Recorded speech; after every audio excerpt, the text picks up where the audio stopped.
Right, so this video is going to be all about getting your confidence back after injury.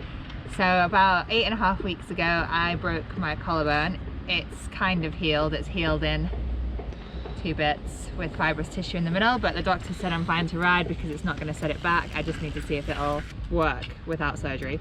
So today we've come to jumps to get some confidence back, and I basically have to relearn how to jump since I broke my collarbone on a jump. So we're going to start with the tiniest line just to try and get some sort of technique back without being scared, and then try and move up and progress from there.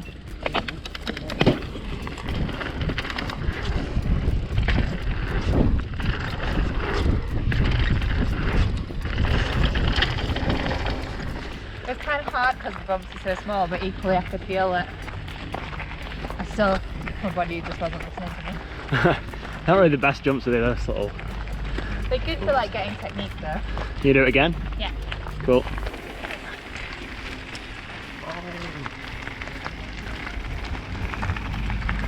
They're so small I almost had to like try and like turn the bike, do like a mini whip just to get a bit more air. Well, there's no lip on them, they're just literally speed bumps, so... But that made me feel a bit more confident.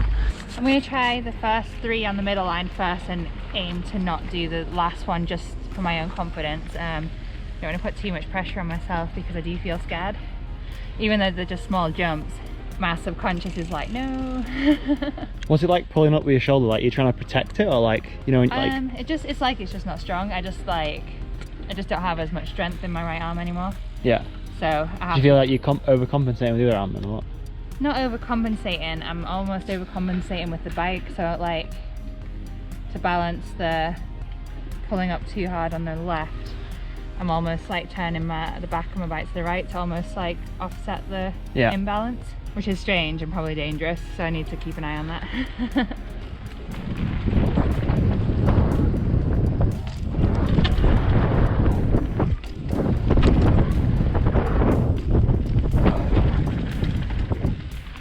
Yeah. They're bigger than I thought they would be. They're bigger, but I think they're pretty safe to like build confidence on.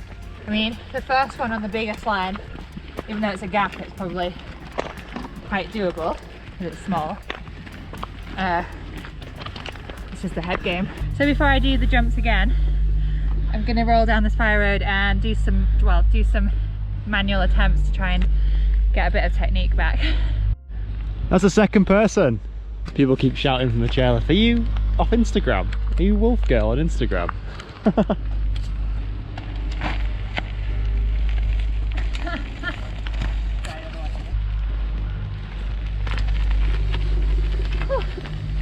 So I know that's not a proper manual, but it's the motion of pushing with your feet that I'm trying to remember, because I want to be at a 90-degree angle from the lip of the jump with my feet, which is the sort of same feeling you get when you manual. So by just practicing a few shite manuals, it gets in my head more what I need to do on the jump. I mean, it does twinge my shoulder a bit, which is why I'm not trying to properly go for it in the manual, but just the action might help me on the jumps. I felt a bit better. The first one I pulled up too hard with my strong side, the left. Second one I really focused on keeping everything solid to try and not kind of go squiffy in the air, so concentrating on my landing. I need to do this third one. I'm a bit daunted by it, which is all mental. It's not a physical feeling. The last one's probably easier than the third one. It's just fear. Yeah. That's what it is, though, isn't it? Getting over fear, getting your confidence back, like just getting comfortable in the air again and on the takeoffs, going faster. Trying again? Yeah. Feeling confident. My technique doesn't feel too bad. I need to try this one because it's probably safer than with it being a sort of step up. Try it. It's no different than that one. In fact, it's a little bit... Oh Christ! Don't do what he just did. Chickened out, but I felt really good on the first 3. Kind of cool being up here again. We're in Leger. It's like September now, so it's real quiet, which is good for the jumps not being too crowded and the bike path not being too busy. It's an awesome day. The jumps are really dry, and it looks like they've done some work on these jumps since rear last, so all the lips on the bigger jumps are real predictable. So for somebody who's coming back from an injury wanting to regain confidence, these are like confidence inspiring jumps. They're not like sketchy or technical, they're just pretty straight up. So it's just a good way to get back into the swing of things.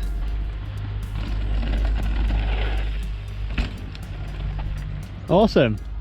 That felt really good. I really concentrated on my technique, so I was pushing with my feet instead of trying to pull with my arms so it didn't hurt my collarbone. I still did a panic break before the last one, but I think if I hadn't braked I would have cleared it no bother.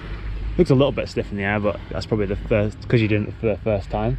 I think today I'm just going to be a bit of a dead sailor, because scary coming back from injury. Yeah, for sure. Like, even if it doesn't hurt and you've got the all clear from the doctor, your body's still like, will it hold? You know, your mind's like, will it buckle underneath me, and like, am I gonna crash because I can't hold myself up on the bars? That's literally, I've spoken to other people with injury, and it seems like when they come back, that's their biggest fear, is that they won't be able to support themselves when in a tricky section. Scaring of re-injuring it as well, I guess. Yeah, I guess your mind's like, do not land on me.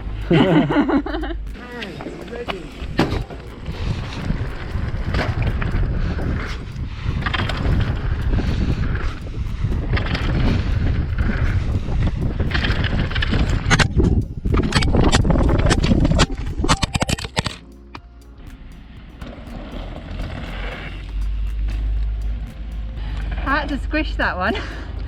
I got too confident. I felt, I might not have been, but I felt in my brain was like, you're going to overshoot it, you need to tuck in a bit, and I even had to do like a half little break before it because I was coming in too hot. Getting there. One more confident every run. I think it's just one of them repetition things, building confidence and jumps back up again.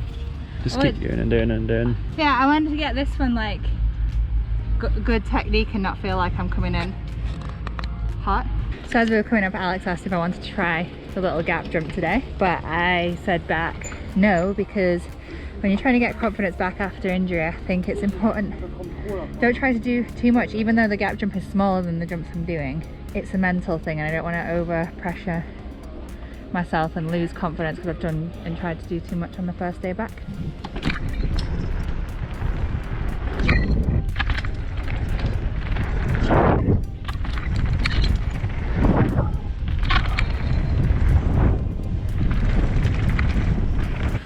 So I followed Alex in then to get the speed, because the more confident I get on these jumps, I start going too fast and I want to maintain the pop. So yeah, I followed Alex in, and of course he cases the first one, but it actually did me the world of good, because I really feel like I had to concentrate on my technique and like pushing with my legs for a bit of pop. But equally, it didn't give me much confidence in the last jump because I felt like I was too far up his ass. Feels so good going real slow into jumps and still clearing them with just a bit more of a pop. It's the best feeling in the world. Or instead of just going as fast as you can to rely on your speed. Yeah, like speed, yeah, is great for racing and getting the feeling of getting air and getting over a jump. But then it just looks so much cooler when you have a bit of pop and a bit of height. And it feels better because your brain's like, ooh, I'm doing it a bit the way they tell you to do it.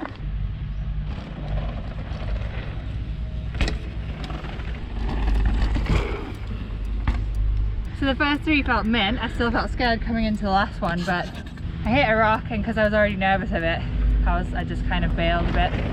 So,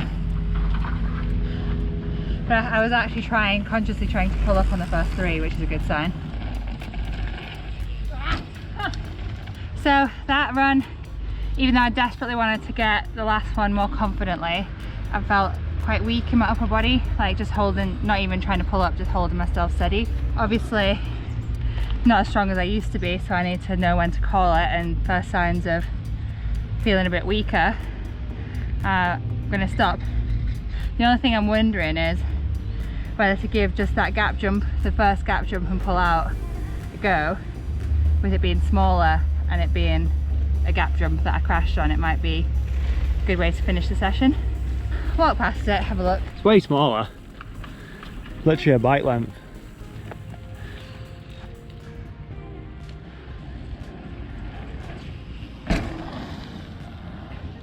Smooth as butter. I like how you were like, yeah, I'm not doing the gap jump. So I know I said you should stop when you start to feel a bit weak coming back from injury, but it was a real big deal for me to try conquer the gap jump today because it's a lot smaller than the jumps that we've been practicing. And you don't really have to do much off this one because it's built for beginners to just sail over it in case they don't have much pop. I'm just really chuffed to finish it. I know I've only done it once, but I always believe on finishing the day on a really high note. High five, mate. If you like this sort of video, just hit like, subscribe, and let us know in the comments what sort of videos you want to see next.